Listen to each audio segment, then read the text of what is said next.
বিসমিল্লাহির রহমানির রহিম। আসসালামু আলাইকুম।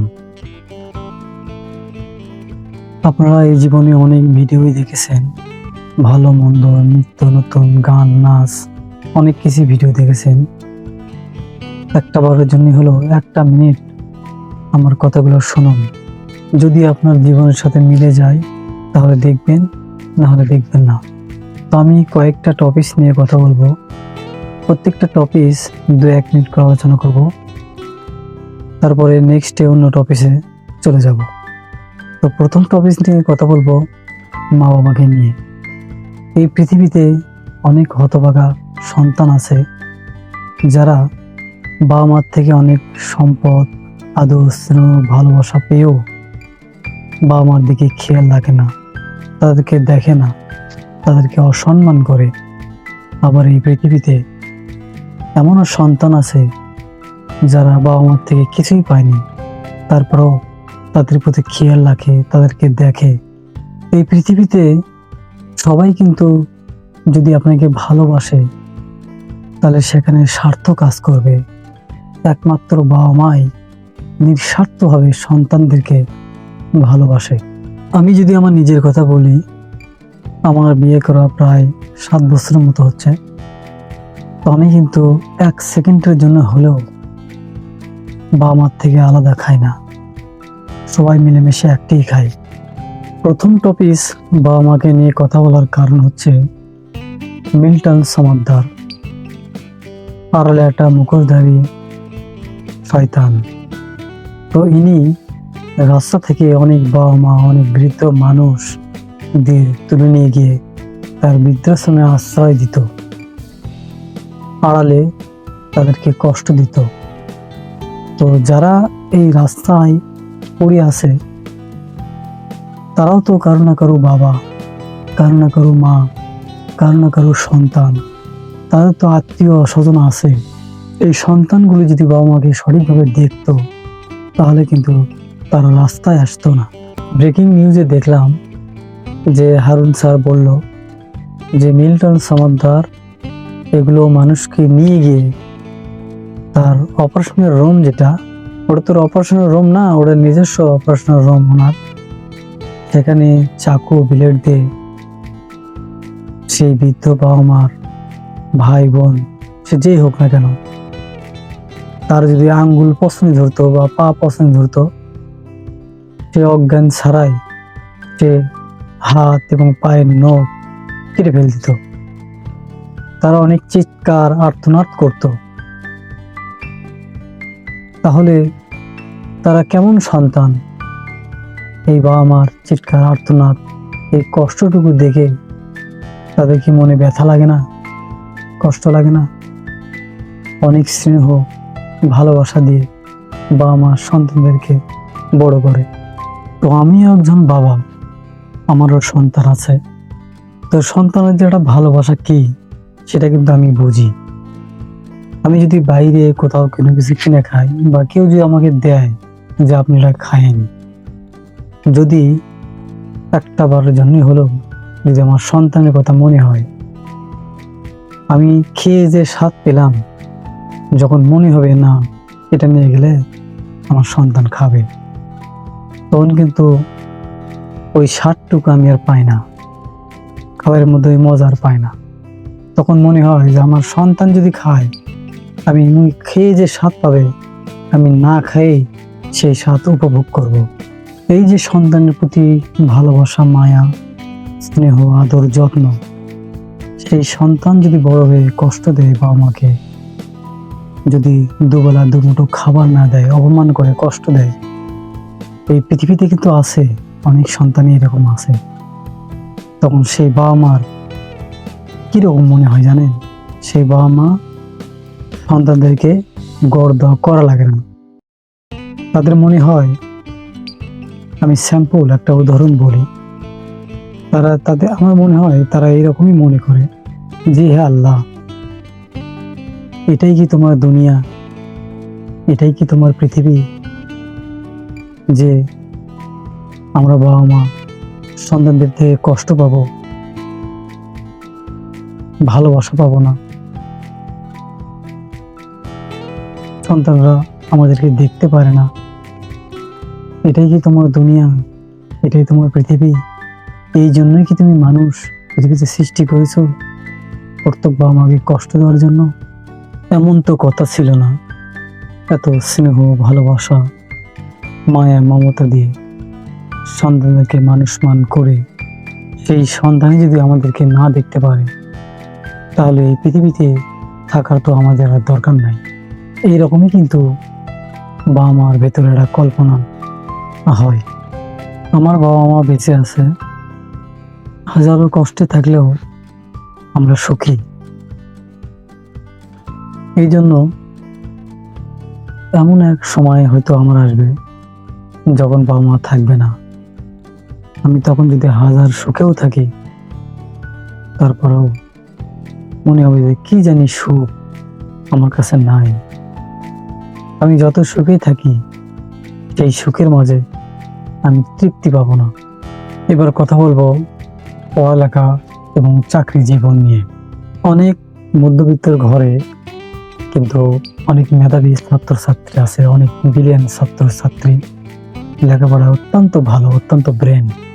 ঘুষ দিয়ে যে চাকরি নেবে তাদের কাছে টাকা নেই, কিন্তু ছাত্র অনেক ভালো, ছাত্রী অনেক ভালো, ব্রিলিয়ান্ট ছাত্রছাত্রী, কিন্তু সরকারি চাকরি নিতে গেলে যে অনেক টাকা ঘুষের যে প্রয়োজন হয়, সেই টাকা তাদের নেই।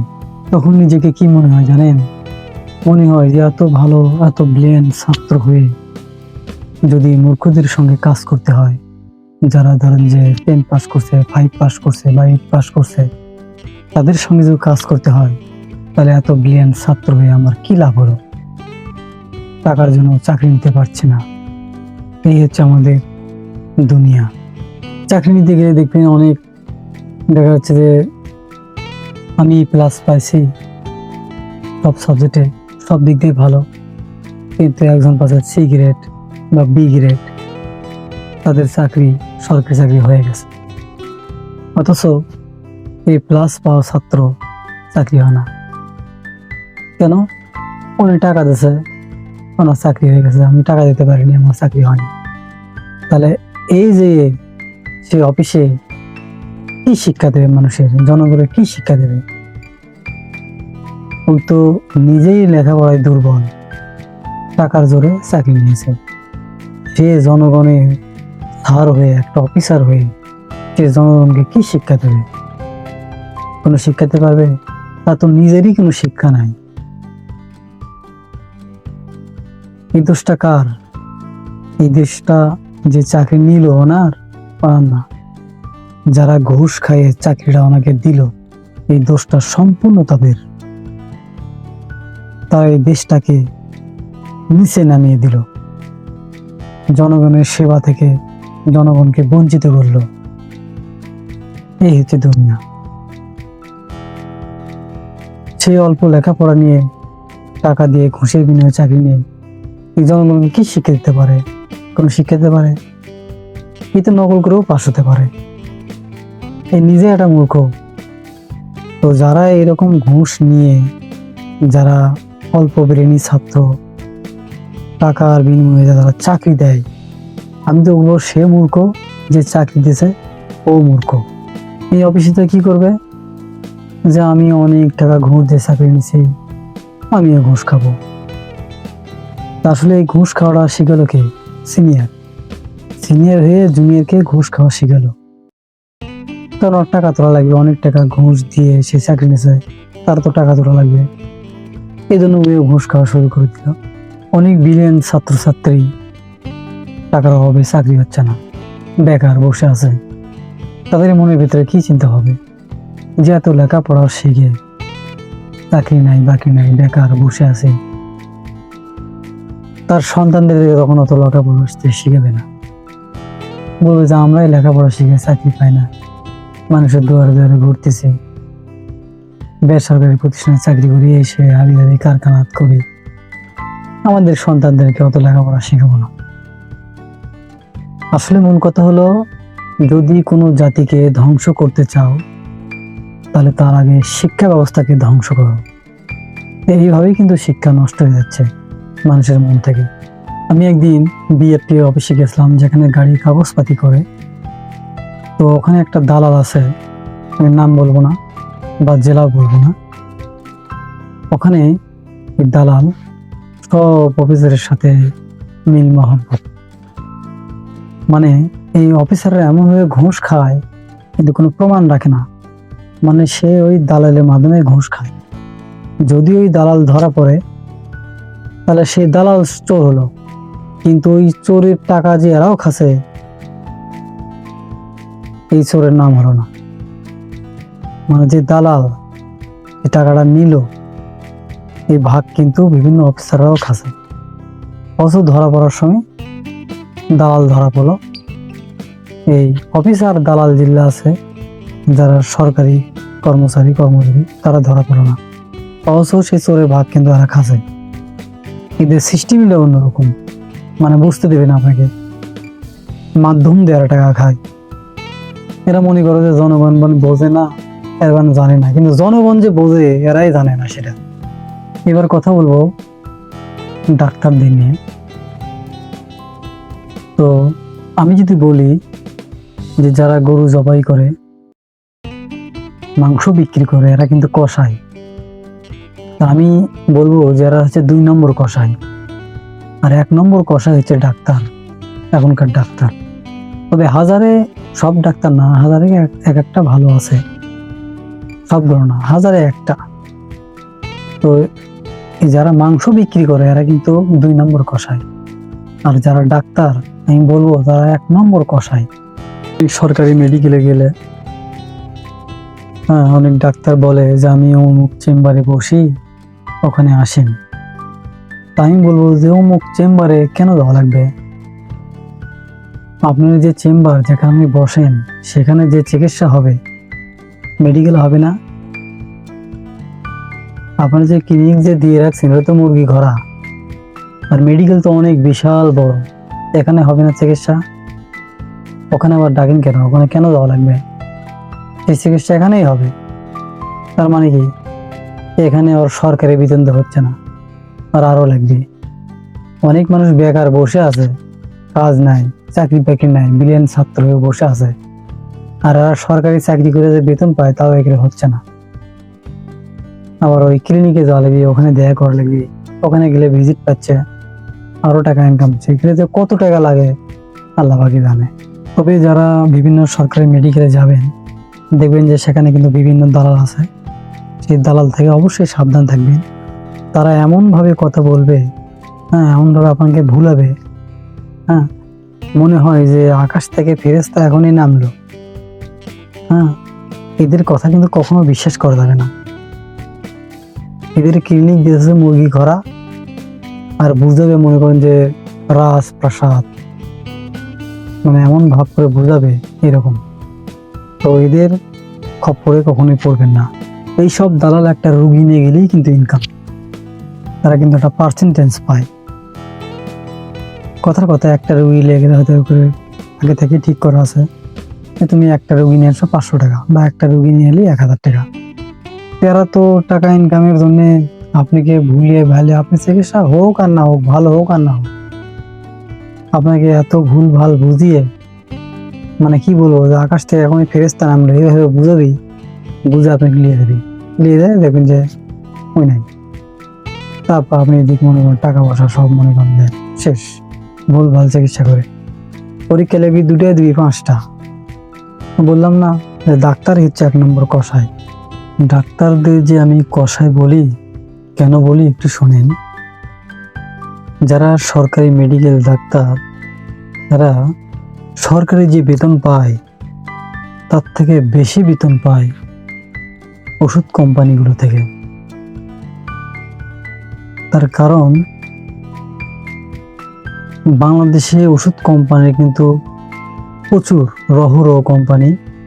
তো আমি কথার কথা বলছি, যদি 30টা কোম্পানির ওষুধ লেখে বা 20টাও যদি লেখে, প্রত্যেক কোম্পানি থেকে যদি 10,000 টাকা মাসিক নেয়, তাহলে কিন্তু সেখানে অনেক টাকা হয়ে যাচ্ছে, প্রায় 2-3 লাখ টাকার মতো হয়ে যাচ্ছে। অথচ সরকারি মেডিকেলের চাকরি করে কিন্তু সরকারের বেতনও হতো না। যে পরিমাণ টাকা পায় ওষুধ কোম্পানিগুলো থেকে, তারা কিন্তু অনেক ডাক্তার আছে, অনেক মানে প্রায় সবাই, তারা কিন্তু ভালো মন্দ কোনো কোম্পানি দেখে না। মাসে মাসে টাকা দিচ্ছে কোম্পানি, গিফট দিচ্ছে, এই দিচ্ছে, সে দিচ্ছে, মানে পরিবারের এমন কোনো জিনিস নাই যে ওষুধ কোম্পানি ডাক্তারকে গিফট করে না। তার বিনিময়ে সেই ওষুধ, সেই কোম্পানির ওষুধ ভালো হোক খারাপ হোক সেটা কিন্তু দেখে না তারা। তারা ওষুধ লিখতেছে। এখন রোগীর অসুখ ভালো হোক আর না হোক, কোম্পানি ভালো হোক আর খারাপ হোক, কোম্পানিতে টাকা পাচ্ছে, ওষুধ লিখতেছে। দেখবেন যে মেডিকেলে বা ক্লিনিকের ভিতরে বা বাহিরে অনেক সময় রোগীর থেকে প্রেসক্রিপশন নেওয়া হয়, নিয়ে তারা কিন্তু দেখে যারা কোম্পানির লোক যে স্যারকে যে এত গিফট করলাম, মাসে মাসে টাকা দিচ্ছি, আসলে কি সেই ডাক্তার আমাদের কোম্পানির ওষুধ লিখতেছি কিনা, এটা দেখার জন্যই আপনার প্রেসক্রিপশন সে চেক করে, অন্য কিছু না।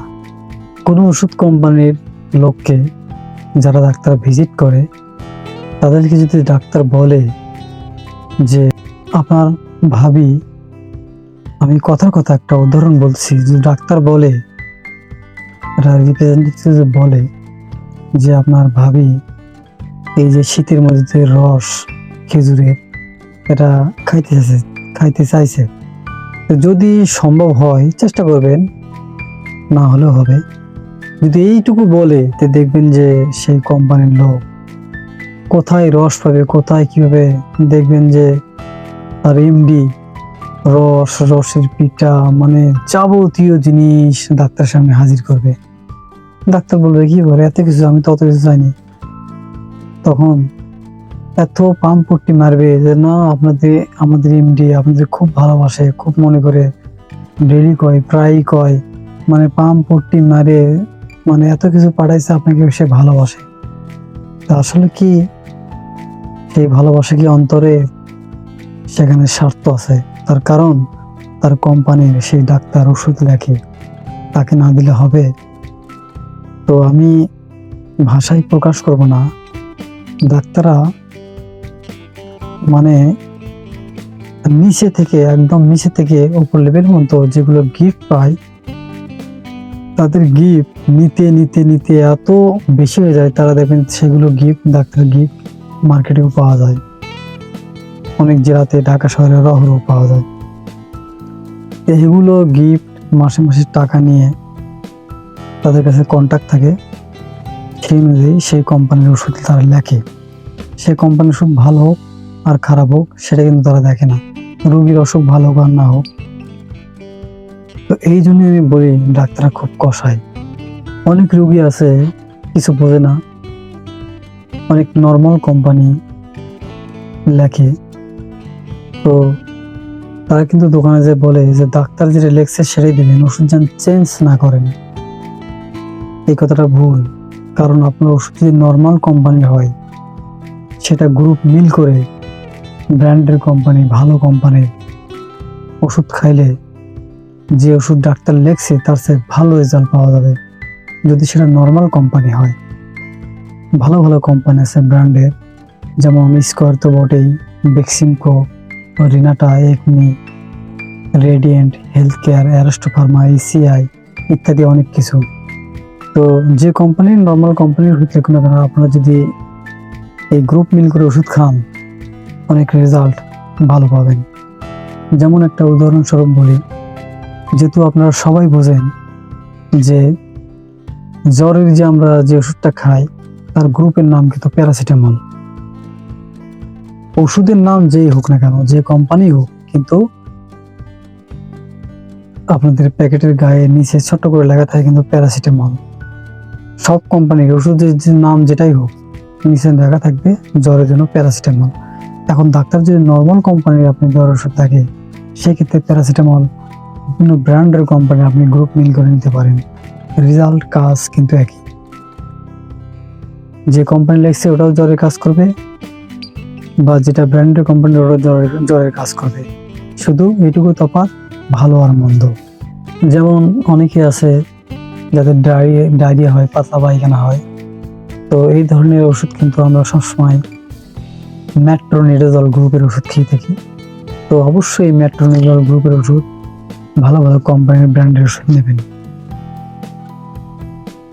তারপরে আপনারা যে গ্যাস ওষুধ খান, অনেকে কিন্তু ওমিপ্রোজল দিয়ে থাকে, তো ওমিপ্রোজল থেকে একটু উপরের লেভেলে কিন্তু রাবিপ্রোজল, তারপর হচ্ছে ইসোমিপ্রোজল, এইভাবে গ্রুপ মিল করে আপনার ওষুধ খাবেন। ডাক্তার কিন্তু অনেক কষায়। আমি আগেই বলেছি, ভালো হোক মন্দ হোক, আপনার ওষুধ ভালো হোক না হোক সেটা কিন্তু দেখার বিষয় না। যদি আপনার প্রেসক্রিপশনে নর্মাল কোম্পানির ওষুধ থাকে, তাহলে অবশ্যই ব্র্যান্ডের ভালো কোম্পানির ওষুধ গ্রুপ মিল করে নেবেন। এবার যে টপিক নিয়ে কথা বলবো সেটা হচ্ছে প্রেম বিষয়ে। অনেক যুবক ছেলেপেলে আছে প্রেম করে, এবং প্রেম করে প্রিয়তমাকে পাওয়ার জন্য কত আর্তনাদ, কত কান্দাকাটি, আল্লাহর কাছে নামাজ পড়ে, কত কি করে যে আল্লাহ তুমি আমাকে দাও, হ্যান দেন, মানে এমন ভাবে ভিতরে সেন্স নিয়ে আসে, চোখ দিয়ে পানি পড়ে, আল্লাহর কাছে চাচ্ছে, এরকম অবস্থা। কিন্তু আপনি যার কাছে চাচ্ছেন, যে আল্লাহর কাছে চাচ্ছেন, আপনি তো জানেন না সেই আল্লাহ কিন্তু আইন পাশ করেছে যে বিয়ের আগে প্রেম সম্পূর্ণ হারাম। যে আইনটা পাশ করছে আপনি তার কাছে যাচ্ছেন, তাহলে কি আইন পাশ হবে? এই হলো এখনকার যুবকের অবস্থা। যারা প্রেম করে বিয়ে করছেন বা সংসার করতেছেন বা করবেন, আমার তো মনে হয় 100-র মধ্যে 98% সংসার টেকে না। প্রেম করে টেকে অল্প, কিন্তু সংসার ভাঙার যেটাই মনে করেন বেশি। 98% সংসার ভেঙে যায়, অল্প কিছু সংসার টিকে থাকে যারা প্রেম করে বিয়ে করে। আর কারণ বিয়ের আগে প্রেম সম্পূর্ণ হারাম। যে আইনটা কোরআনেও আছে, আল্লাহ পাশ করে দিয়েছে, অথচ সেই আল্লাহর কাছে চাচ্ছেন কান্দাকাটি করে যে আমাকে প্রিয়তমাকে দিন, আমার করে দিন, হ্যান তেন অনেক কিছু। কিন্তু আইন যে 19 পাশ করছে ওনার কাছে চাচ্ছেন, তাহলে কি কবুল হবে? কখনো কবুল হবে না। এই কিছুদিন আগে একটা খবর দেখলাম যে একটা ছেলে আর্মির পোশাক পরে নেম প্লেট লাগায় একটা মেয়ের সাথে কথা বলে। সেই মেয়েকে বিশ্বাস করে যে না, আমি আর্মির লোক, আমি আর্মিতে চাকরি করি, দিয়ে তাদের সাথে প্রেম করি। পরে সেই মেয়ে জানতে পারে সেখানে যে সে কোনো আর্মি না, একটা বেকার যুবক। আমার তো মনে হয় এইরকম খবর রহরহ খবর দেখাচ্ছে, বা আপনি ফেসবুকে, সোশ্যাল মিডিয়াতে এরকম রহরহ খবর দেখতে হবে। এগুলো মেয়েরা, এগুলো খবর দেখে কি তারা কি সতর্ক হয় না? আমার মনে হয় কেন হয় না, এগুলো মেয়েরা খবর দেখে না, এরা দেখে খালি মনে করেন যে টিকটক। টিকটক দেখলে তারা দুনিয়ার খবর পাবে না, যে কোটি কি হচ্ছে, কোটি কার সাথে কি হচ্ছে, কোটি অবৈধ প্রেম হচ্ছে, পরে ছেড়ে দিচ্ছে, সে নিতে পারছে না, এরকম রহরহ ঘটনা খবরে দেখাচ্ছে, সোশ্যাল মিডিয়ায় দেখাচ্ছে। তারা তো খবর দেখে না, তারা খালি দেখে টিকটক। টিকটক দেখলে কি আর এগুলো খবর পাবে না? তো এইরকম, এই জন্যই তারা অসতর্ক হয়ে তারা বিভিন্ন কাজে জড়িয়ে পড়ে। তো মেয়েদেরকে একটা সতর্কবাণী করবো আমি, যেটা হলো, যেগুলো ছেলে মেয়ে প্রেম করে, যেগুলো ছেলে অনেক আছে যারা ফকটেই, এরা মনে করেন যে যদি আপনাকে বলে যে ওটা দেখাও, ওটা দেখাও, বিয়ের আগে এটা করো, ওটা করো, তোমাকে তো আমি বিয়ে করবোই, কোনো সমস্যা নাই, এরকম যে কোনো ছেলে যদি বলে আপনাকে, একটা সতর্ক থাকেন, এরা কিন্তু আপনাকে কখনো ভালোবাসে না। এরা হচ্ছে 2 নম্বর প্রেম করে। যারা সত্যিকারের প্রেম করে তারা কিন্তু এটা ওটা দেখতে যাবে না, বিভিন্ন কৌশল অবলম্বন করবে না। বিয়ের আগে প্রেম করাকালীন সময় যদি বলে যে এটা দেখো, ওটা দেখো, ওটা করো, ওটা করো, তাহলে ধরে নেবেন সেটা প্রতারক, সে আপনাকে কখনো ভালোবাসে না। যে সত্যিকারে ভালোবাসে সে কখনো আপনার দেহ দেখতে চাইবে না, এই কথাটা মাথায় রাখবেন। এবার অফিস নিয়ে কিছু কথা বলবো। চাকরির জীবন, সেখানে কিন্তু অনেক সিনিয়র জুনিয়র আছে। তো যেগুলো স্যার, যারা সিনিয়র, তারা কিন্তু জুনিয়রদের হুকুম করে এটা করো, ওটা করো, কিন্তু যখন এমডি আসে তখন দেখবেন যে ও নিজেও কাজ করে, সারাদিন কিন্তু কাজ করে না, যখন এমডি আসে তখন কাজ করে। এমডিকে দেখায় যে আমি কাজ করছি সারাদিন, এরকম কত পরিশ্রম করি। আর সার করে মনে করেন যে মুকুট ফেনা তুলে ফেলা যায়, কারণ সারও যদি না কয় তারা তো আর বেতন হবে না। আর সার মুকুট করে মনে করেন মুকুট ফেনা তুলে ফেলা যায়, সারও যদি না কয় তাহলে তো আর দেখেন যে লাস্টে যাওয়াকে বেতনও হচ্ছে না। তো এইবার যে টপিক নিয়ে কথা বলবো সেটা হচ্ছে মোটর সাইকেল। তো মোটর সাইকেল কিন্তু ইদানিং দুর্ঘটনা বেশি, আর এই দুর্ঘটনা বেশির মধ্যে আপনার যুবকই বেশি। তো মোটরসাইকেলের দুর্ঘটনা কারা বেশি শিকার হয় এটা আমি আমাদের বলবো।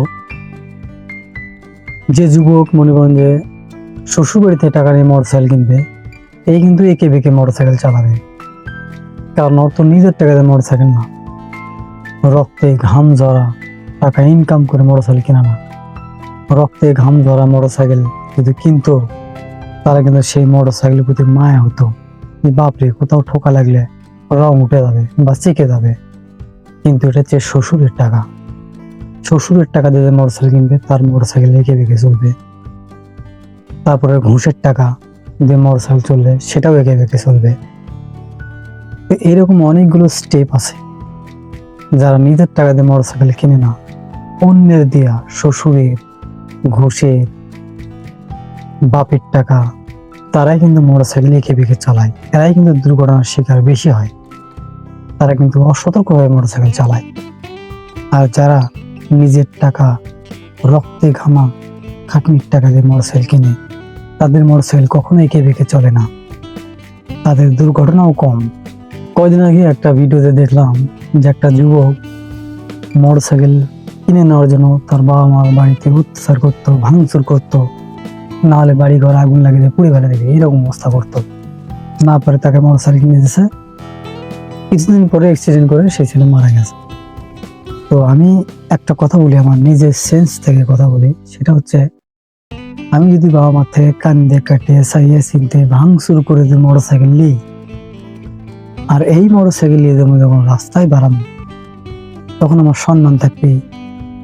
হ্যাঁ রে তাই এই চিনতে বাপ মার থেকে মোটরসাইকেলে যায় কান্দে কাটে ভাঙচুর করে তাছাড়া কিনে দেন না, এই একটা সম্মান কিরকম। আর এমনিতেই খুশি মনে কিনে দেওয়া বা নিজের টাকা থেকে না, এর একটা সম্মান কিরকম আপনারা নিজেই বলবেন।